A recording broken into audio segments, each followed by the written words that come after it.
Simon Sinek's Start With Why is not really a book about business. It is a book about human behavior. It is about leadership. It is about inspiration. Most importantly, it is about understanding why some people and organizations can repeatedly inspire loyalty, innovation, and action while others struggle despite having more resources, better products, or bigger budgets. Sinek begins with a simple observation. Every organization knows what it does. Some know how they do it, but very few know why they do it. The what is easy. It is the product you sell, the service you provide, the job you perform. The how is the process, the methods, the systems, the things that make you different. But the why is deeper. It is the purpose, the belief, the cause, the reason an organization exists beyond making money. Money is important, but money is not a why. A company exists to make money in the same way a car needs fuel. Fuel is necessary, but fuel is not the reason the car exists. The central lesson of the book emerges immediately. People don't buy what you do. They buy why you do it. Most companies communicate from the outside in. They start with what they do, then explain how they do it. Occasionally they mention why. Inspired leaders do the opposite. They communicate from the inside out. They start with why. Sinek calls this framework the golden circle. At the center is why. Surrounding it is how. On the outer ring is what. The world's most influential leaders and organizations naturally communicate in this order. To demonstrate this, Sinek points to Apple.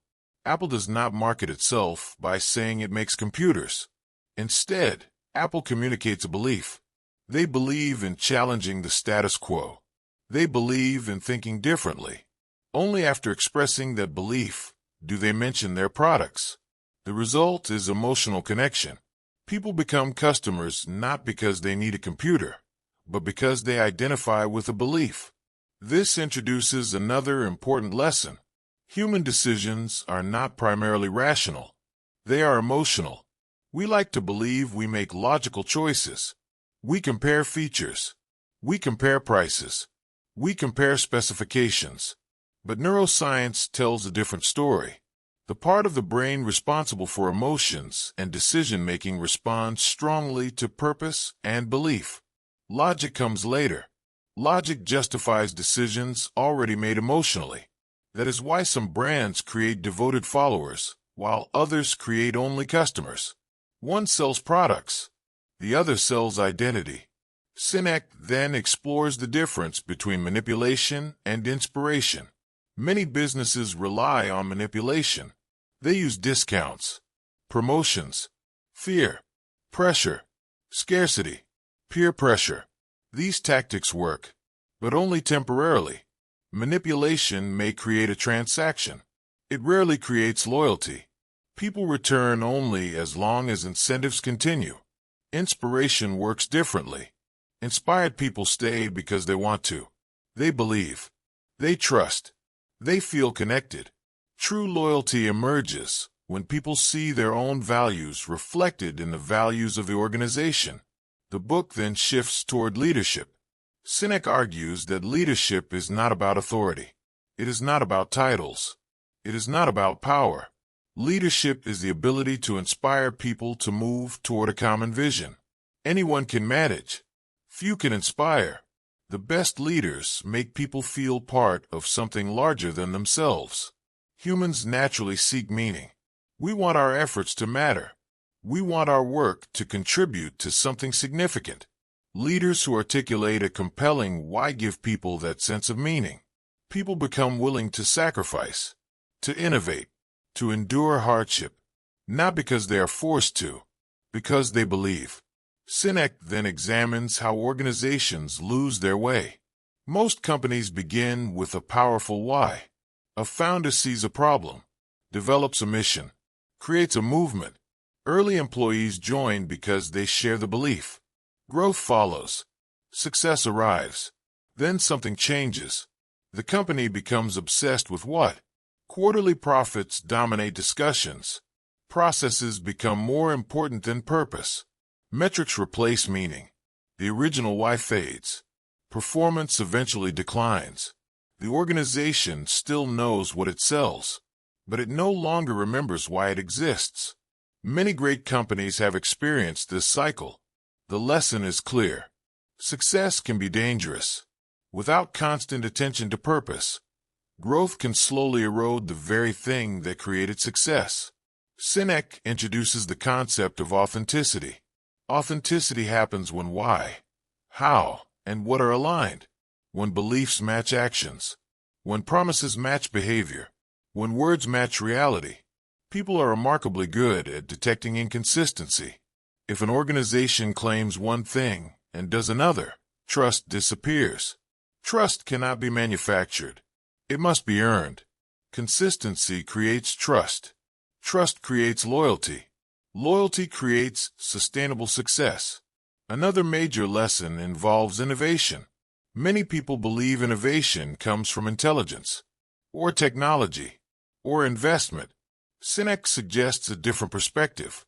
Innovation often emerges from clarity of purpose. When people deeply understand why they exist, they become more willing to challenge assumptions. They experiment. They take risks. They seek better solutions. Purpose creates courage. Without purpose, organizations become defensive. They protect the status quo. They avoid risk.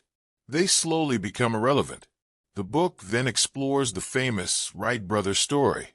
At the beginning of the 20th century, many groups were trying to achieve powered flight. One competitor had more money, more education, more resources, more publicity. The Wright brothers had none of those advantages, yet they succeeded. Why? Because they were driven by belief.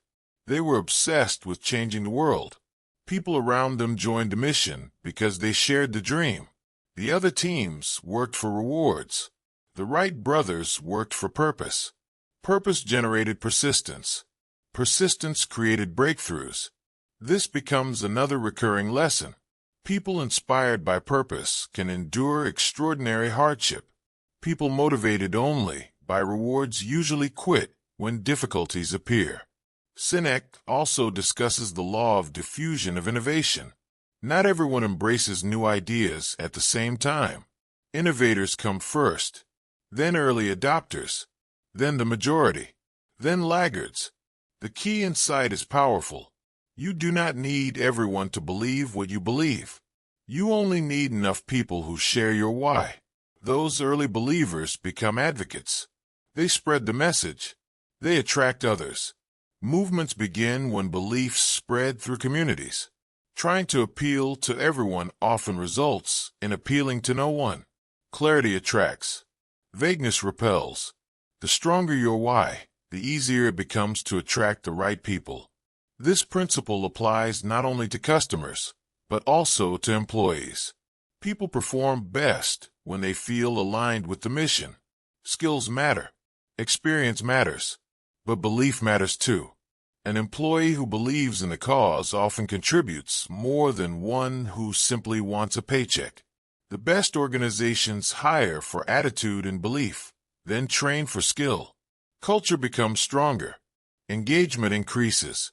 Turnover decreases. People become ambassadors rather than workers. Sinek also highlights the importance of courage. Leading with why is not always easy. Purpose-driven decisions sometimes appear irrational in the short term. They may reduce immediate profits. They may require sacrifice. They may demand patience. But long-term success often depends on those choices. Leaders who stand firmly for their beliefs create stronger organizations than leaders who chase every opportunity. When purpose is clear, decision-making becomes simpler. The answer to difficult questions becomes easier. You ask a single question. Does this align with our why? If the answer is yes, proceed. If the answer is no, decline. Purpose becomes a filter, a compass, a source of clarity. Toward the end of the book, Sinek explores how great leaders create cultures of trust. Trust is not built through speeches. It is built through actions. People watch what leaders do, not what they say. When leaders consistently act according to their beliefs, Trust grows. When trust grows, cooperation increases. When cooperation increases, performance improves. Organizations become resilient. People willingly support each other. Problems are solved faster. Innovation accelerates. The culture itself becomes a competitive advantage. The final lesson is perhaps the most important. People want meaning. Whether they are customers, employees, voters, students, or family members, they want to belong to something meaningful. Products change. Markets change. Technologies change. Purpose endures. The organizations that survive for generations understand this truth. They focus not merely on what they make, but on why they exist. Start with why. Ultimately challenges readers to look inward. Why do you do what you do? Why does your company exist? Why should anyone care? The answer is rarely found in products, profits, or processes. It is found in beliefs, in values, in purpose. Simon Sinek's message is simple but transformative. People are inspired by purpose. They follow conviction. They trust authenticity. They commit to meaning. The most successful leaders are not necessarily the smartest, richest, or most powerful. They are the ones who can clearly articulate why they exist and inspire others to believe it too. When the why is clear, the how becomes easier, the what becomes more powerful, and ordinary organizations become extraordinary movements.